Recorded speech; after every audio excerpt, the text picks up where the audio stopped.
to another episode of Strategic Minds Making Money Moves, where we give those strategies to do what? Make that green. Today, I have a phenomenal guest with me, Ted Cummings, and he has a business that is unbelievable. If you want to do an event, if you're thinking about things that happen when you do an event, he's your guy. We're going to talk a little bit about his business today. Welcome, Ted. Hey, thank you for having me. It's a pleasure. I'm glad you're here. Why don't you share with our audience a little bit about your business and what you do? Okay, Onyx MS Group, and it's a funny thing because normally we're never on this side of the camera. We're back behind everything else. We produce conferences and trade shows all over North America, as well as we design and build radio and television facilities because we actually just completed one for the Army in Puerto Rico. That's impressive. Awesome. Yeah. Awesome. So how do people find you today? Well, you could actually find us. Our website is onyxmsgroup.com. On Facebook, we're Onyx MS Group. On both Twitter and Instagram, we're onyxms_group. How do they know about services that you offer to even look you up? How would somebody find you? Are you, if I go on the website and I was to look for production companies, do you show up Yes. In terms of being able to contact you? Does that work? Yes, it does. Because if you Google even audiovisual production trade show, we're popping up right at the top. Okay, did you hear that? In video production trade show, you got your guy. You got your guy. Yes. All right. So it sounds like you have a phenomenal business in terms of what you're doing. How long have you been in business? We've been in business 16 years now. Wow. 16 years. That's a long time. Yes. That is something to truly celebrate. So, as you wanted to talk today, tell us a little bit about what you'd like to discuss. Well, I would tell you the when we spoke earlier, the one thing I said that most small business face, and everybody look at it and say it's COVID. No, it was long before that. Is the thing of financing your business. That is the biggest challenge most small business face. Is financing it. Understanding the world of financing is a huge thing people has to get over. And then also, just as looking at one of your episodes before, most people are afraid of money. Why? I don't get it. Because money is there to be used as a tool. That's how I look at it. It's not something to be worshipped or anything like that. It's to use it to grow your business and make your life better. Mm-hmm.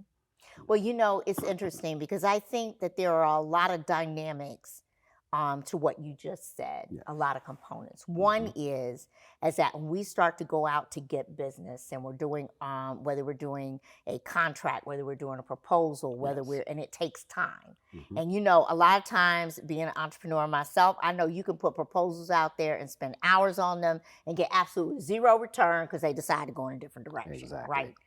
But there are things that I have learned that I would love to be able to share with you that even you can consider from just the point of beginning. And, they have software tools out there like CoreDocs and all kinds of things that allow you to build your template. You put in your information and cut your time down tremendously, Oh, yes. Yes. in terms of expense to be able to do that. So as we take that technology and we begin to make it, and then we go, okay, how do I get capital? Right? How do I get the funding of what I'm trying to do to move forward? Now, I'm sure when you put your proposals out there, you are incorporating all the different cost components Yes. that it's going to take to be Yes. able to move forward, in terms of doing that. When you do that, do you find that there is more resistance because of what it costs? Or do you find that in terms of growing your business, it's simply because not having the working capital for what you need? Well, actually, I don't find the resistance because of what it costs, because that is the one thing that I do. Cost is the last part of it. I lead strictly based on our skills, our expertise. I will sell you on that first. And then, oh, by the way, this is what it's going to cost you. Because, in any business, you either get it cheap, fast, or expensive. You can only pick two. So that's usually the route that it has to go. Now, when you talk about financing the business, the part where it hurts, a lot of large corporations, they utilize small business as their bank. So they put you Tell me on more. a net 60, a net 75, Yes. but yet you have to make payroll every 2 weeks. Yes. So that's where that whole financing part, and what most businesses don't do, you have to always have a line of credit that's set up. Mm-hmm. And that's, once you start the business, that's the first thing you need to go after before you need it. Mm-hmm. Get it when you don't need it, because when you need it, you're never going to get it. So let's talk about that a little bit, because Mhm. I think there's some avenues you can do to help you, especially with payroll. Oh yeah. So there are companies out there called factoring companies, Mhm. right? And so when you say to a client that this is what it's going to cost, and client says, I agree, you send that to the factoring company. They send you your money in advance, Mhm. right? And so that you can make payroll, right? They take a small percentage of it, and each one of them are very different, because I've shopped for a lot of them, being a small Mhm. business, right? But each one of them are very different. And they have different rules for how much that's going to cost you in terms of their fees. Mhm. But what I have found to be beneficial is that, there are certain ones that what they charge you is so minimal in terms of what happens. So they give you the money and they keep a reserve amount until the company pays, Right. right? And then you get part of that reserve back Mhm. minus their fee. Well, if I'm doing that and I'm looking at those fees and I'm looking at what those costs are that I'm going to write off on my business, right? Because that's another component. Then I can talk about where we go from there. We're going to take a station break. And when Okay. we come back, I want to talk a little bit further about that, to talk about Yes. how could we actually get that income and bring it in. Yes. We'll take a station break. We'll be right back. Strategic Minds, Making Money Moves with Vicki Wright-Hamilton focuses on helping entrepreneurs to overcome their business challenges to help increase their bottom line. Each episode provides strategies for growth and transformation. Watch Vicki share her 20-plus years of experience as a corporate executive to help entrepreneurs level up.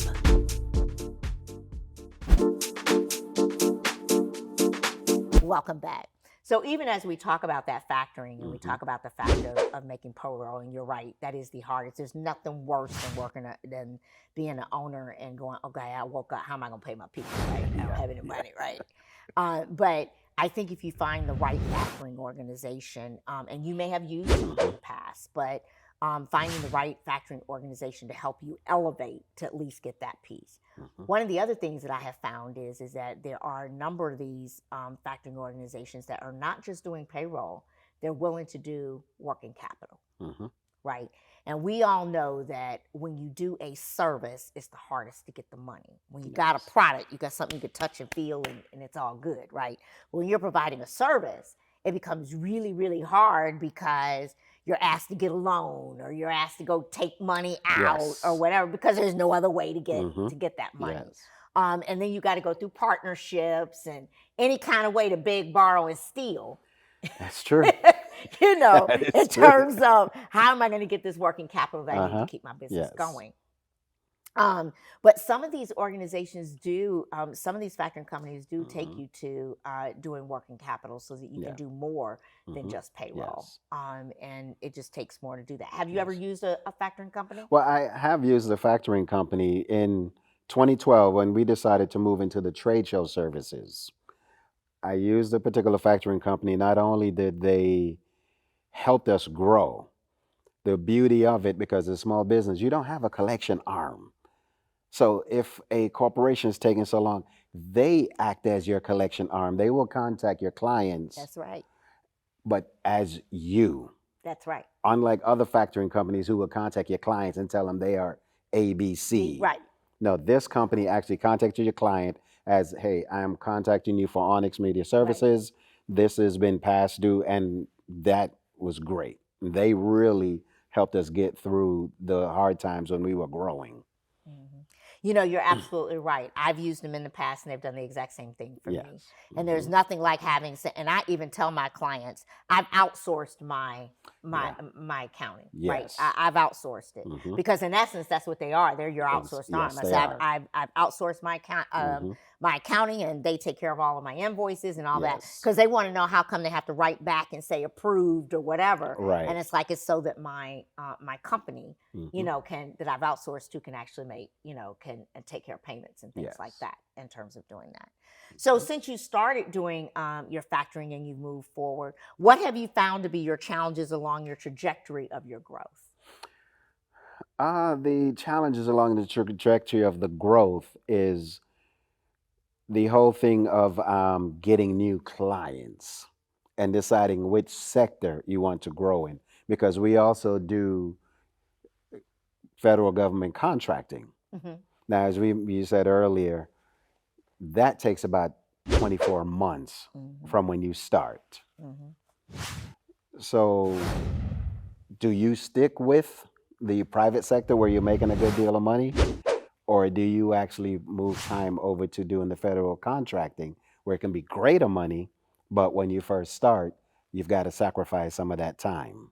You have to sacrifice, but I'm a true believer you can do multitasks at the same time. Yeah. So, and what I mean by that is that I think I think the hardest thing about doing that is making it as affordable as possible while you're doing both work streams. Yes. Right. So you're doing the private sector to pay your light bill.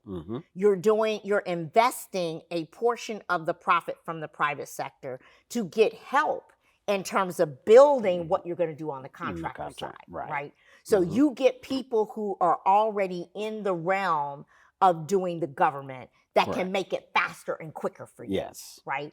And then attending all of those things that put you in the mix of the people who are making the decisions about what's happening. So they get to know you as a household name. Because at the end of the day, you want them to know. When I think about production services, I'm thinking about your company. Right. I'm thinking about how you're going to be able to help us. So I don't say instead of. I said both at the same time. Exactly, yes. But strategically understand what you're going to invest in that government sector, because it can take a while. But the good news is, once you're in, you're in.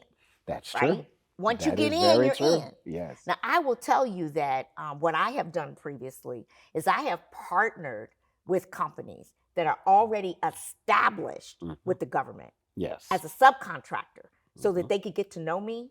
So I did that. Why? As a second string. So you got the private. I subcontracted to the government so I could continue to grow the business there. And then you do that while you're working on getting all the things you have to go through paperwork wise, certification wise, and all of that to get to the government. And what that did was I ended up making enough money on my subcontract that I was doing to withstand what had to be done in that work stream, while my profit was in the private sector. Right. Right. So I think there are ways to make that work. By no means is it easy, but it takes that strategic plan again, as we talked about, right? Yes. How are we going to build our strategy? What's the timeline of that strategy, and what do we want that strategy to look like? So if your goal is to actually get to the government, do both. Now, there are companies out here. As a matter of fact, it was one of my previous episodes. And what she does is she helps businesses get government contracts. Yes. And she helps them fast track the process of getting government contracts, right? There are businesses out there that will do that because they have the relationships. They know what they need to do in terms of making that work. So I think you have a lot of opportunity here to even continue that growth that you're on and make it quick, fast, and not as expensive. Because if you can get somebody who can help you jumpstart some of that 24 months or that 18 months, right, the quicker that you can get in to make it happen. We're going to take a station break, and when we come back, we're going to see if we have a question or comment from the audience as we wrap up. We'll be right back. Strategic Minds, Making Money Moves with Vicki Wright-Hamilton focuses on helping entrepreneurs to overcome their business challenges to help increase their bottom line. Each episode provides strategies for growth and transformation. Watch Vicki share her 20 plus years of experience as a corporate executive to help entrepreneurs level up.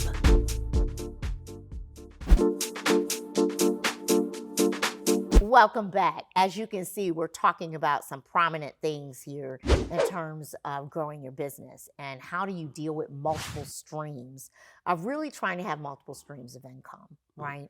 And as you're pivoting with your business. Now, a pivot, as you pivot from one thing to another, things can take time. They can take investments. They can take where you actually have to begin to plan differently. But there's always investment with growth. Yes. You don't grow without investing. True. And so you have to determine how much am I willing to invest in terms of doing this, right? So putting part of that profit back into the business to be able to move to that second work stream that you're trying to grow and develop from, as we're trying to move forward. So I love your trajectory of really wanting to get more into the government space. And I do think that we have some small businesses that have focused their niche on how to help small businesses get through government faster. Yes. And those tips and tricks that, and we can explore some of those as well, in terms of moving forward. Okay. Well, you just mentioned about pivoting. Mm-hmm. Now, when COVID hit, the world shut down. Yes. And as the world started to open up slightly, what we looked at, because in the conference and trade show, that was just done. Mm-hmm. But what we did, we actually pivoted, because we were also an 8A firm. So What does that mean? 8A is economically disadvantaged certification that you get through SBA. Mm-hmm. So that put us in a bracket to where we can buy certain equipment. So what we did, we purchased a bunch of those military generators, the big ones, because everything was going to outside events. Yes. You needed to power that event. So rather than trying to fight with other companies to get the service to produce the event, we bought the generators, so now we became your power generation. And that allowed us to stay alive during COVID. And now it actually put us in a new bracket to where when movie sets or whatever, they're renting our power generation now. And you see what I'm saying? So now you built another work stream of revenue and diversifying that revenue. And that's how you take something that bad happens and make it good. And then what you don't understand is it may stay forever. Right? There you go. And give you that opportunity. Oh, yes. So let's see if we have a question or comment from the audience. Hi, my name is Renika Ward, Miss Vava Boom, and I'm a fashion stylist and artist and organizer. And my question that I have for you is, what part or aspect of your business gives you the most joy? Oh, man. I tell you right now, that is a great question. It might sound weird, but what gives me the most joy is actually while my children were growing up, it gave me the time to be that dad that was there for them, be able to coach their soccer team, even be the PTO president, and was always there for them. Because the biggest issue right now, well, it's been that way, is the work-life balance. We work so hard to provide for our family. By the time they hit 18, we're like, oh God, you grew up already? This allowed me to actually be there. My youngest, she is in college right now, and I was there for her every step of the way. So that's what really gave me the most joy. Now that's a blessing. Yes, it is. That is a true blessing when you can say, I can say I've had work-life balance. Yes. Right? And I commend you for that. Thank you. And it's one of those things that, did you know you were going to get that kind of balance when you took on this career? No, I didn't know. I decided that's what I needed. Because before I started this company, I worked in, like everybody else, we worked in corporate America. I went back home to Jamaica, worked for companies there. And I looked at it when I was told to start this business. I said, no, I didn't want to. And it was simply because I wanted to be home with my children. So when we structured the business, it was structured around the family, not the opposite way how we're taught. We do our family around our career. So I made sure it was deliberately done that way. And that's the beauty of being your own boss. That's it. Having your own Yes. company and being your own boss, you can Yes. set your own rules, Yes. right? Mhm. And you can decide what your strategy looks like Right. and what you want it to be. And even when you decide, I may want to take my business and do it in another country, I can take my kids with me and we can explore another culture. We can explore Definitely. another environment. I can be gone over the Definitely. summer while they're out of school, and I can give them an experience they wouldn't normally have. So, it's a blessing when you can think outside of the box, when you know what's important to you, stick to your values, and make it Yes. happen. Leave the career that you had over here. Yeah, I'm in Yep. corporate and making good money, but my child went from 1 to 10, and I blinked. I don't even know what happened. But now I've Very left true. corporate and I've gotten to my own business, and they've gone from 11 to 18, and I know what they did every single day. Exactly. Right. Exactly. And so I think that, as we talk about building our businesses, those are strategies Yes. that we have to include. Yes. Right. Is when do I want to work? How hard do I want to work? What are the times that I want to work? And what's important to me? Right. As we continue to move forward. So I've heard you say you have multiple streams of revenue. Yes. You've got the power generator, you go, right? I'm getting ready to have a birthday party in my backyard. I may need to call you for my You grandson. Let's power it up. Let's make it happen. But you got the power generator that's going that you're able to make happen. You're working the stream simultaneously to get into the government as to what you're doing because you want to begin that effort. And then you have the private sector. Yes. In terms of in terms of where you're going. And it sounds to me like you have a great marketing strategy of how you want to market to do all three. Yes. Right? Yes. In terms of that growth. Have you thought about how far, how much you want to grow? Yeah, I've definitely thought about that because the whole idea was to build a generational business. Too often we build a business, make good money, drive a great car, fancy home and everything else, but we don't think about what's behind us. So the whole idea is to build that generation business. I do have a figure in mind because I always tell people, I don't believe in millions. I believe in billions and trillions. All right, So now. let's get Now there. you're talking my kind of language. Let's be those billions and trillionaires. Yes. You're talking my kind of language. That's Yes. all right. Mhm. That's all right. Oh, yeah. That's all right. Are your children interested in carrying the business on? Oh yes, no, my children. Well, I would put it this way: they're all in the business because by the time every single one of them, when they got to the age 12, there was no more allowance. All right. You out of school, come learn this so you can work. You got a break, come learn this so you can make money. And I've Love told it. every single one of them, you may not want to do this when you get older, but at the end of the day, you will know how to make money. Now, my oldest son, everything is being put in place because he pretty much runs the business Oh, that's to where awesome. it will turn over to him now. They were all kind of jealous because my last is my daughter. And I told them, this business was built for her. You're going to work for her. And that's how it is. Because even with my 3-year-old grandson, I'm teaching him how to wrap cables. I'm like, yeah, you're going to learn to do this because it's going to be your business after your father is done with it. It's one of those things that making sure that our children have skills that we Yes. never have to worry about them starving. Yes. Right. Mhm. And that we know that they can take care of themselves. Exactly. There's a lot to be said for that. Yes. And we talk about generational wealth and what that means and how we pass it on.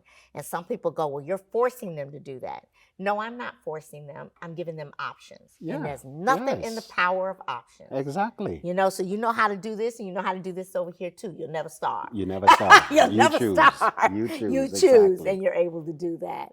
Oh my gosh, I have thoroughly enjoyed this conversation, Thank you. Ted. Yes. It's been great having talking about strategy and growth and moving forward. it has. Can you all thank me in thanking my guest today? Thank you so much for joining us on another episode of Hidden Stories Healed Now, where we give those strategies so we can do what? Make that green. See you next time.